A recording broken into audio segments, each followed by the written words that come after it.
Okay, here we are. Here we are. We made it. Ladies and gentlemen, we are the first. All right, so I'm going to take you guys back to the beginning. Now, everyone remembers their first day of high school, but it's not so often you get two first days. For many of us, Bill Crothers was that new beginning, that chance to start something new and engage in new relationships with new people. Then for some of us, we've gone together to school since public school, so it was really not that different. But I'll never forget walking into BCSS on that first day of class and having 25 strangers approach me, asking me my name, my grade, and my sport. But we eventually surpassed that basic and awkward level of dialogue and grew to develop respect for each other and meaningful friendships, many which will last a lifetime. So firstly, congratulations to the graduating class on making history, and it's a huge honor to be your valedictorian.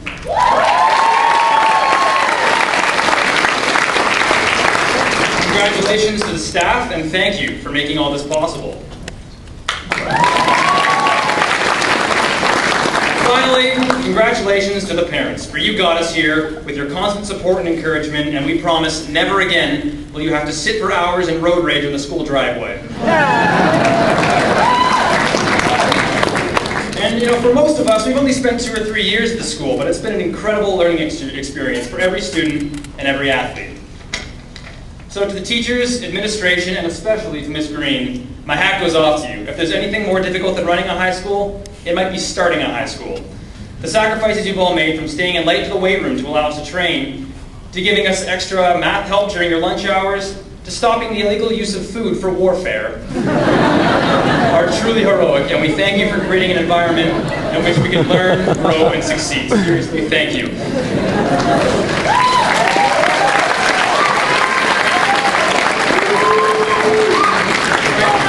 There are so many memories from over the years I'd like to talk about, like the first Colts TV broadcast, each one of which I'm sure takes a year off of Mr. Schultz's life. Or in grade 10, when our whole school came out to watch the boys' soccer team play in the finals. Or the very first time that our rock band, the Delta Gents, got to play on stage. We are playing on July 2nd at the Eagle Bandstand. But if one memory sticks out above the rest, however, it might have been that grade 10 history class where through a somewhat free-thinking supply teacher, we learned that a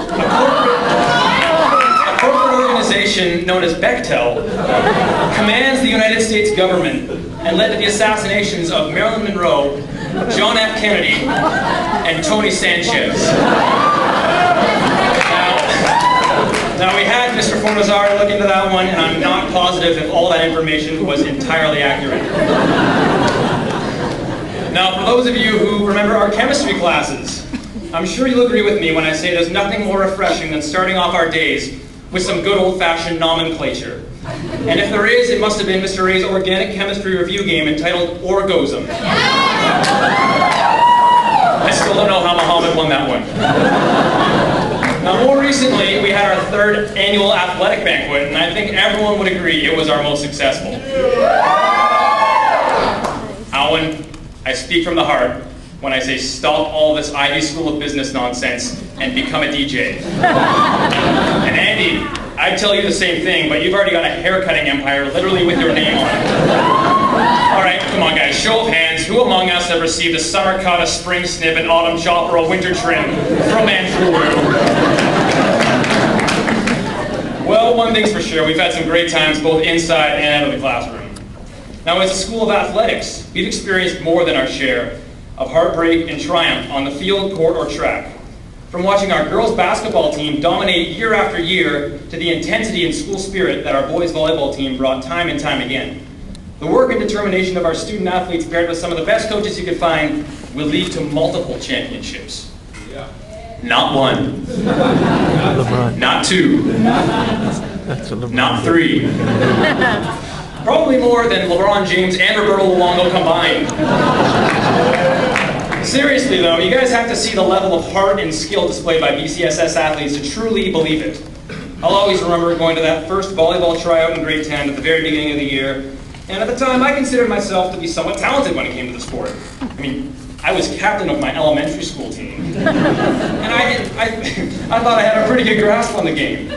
However, the moment I walked into that gym and saw some of the other kids bouncing balls through the roof, it was a different game. I was not only humbled, but frightened. I returned home that night, quickly logged onto Facebook, and removed volleyball from my likes and interests.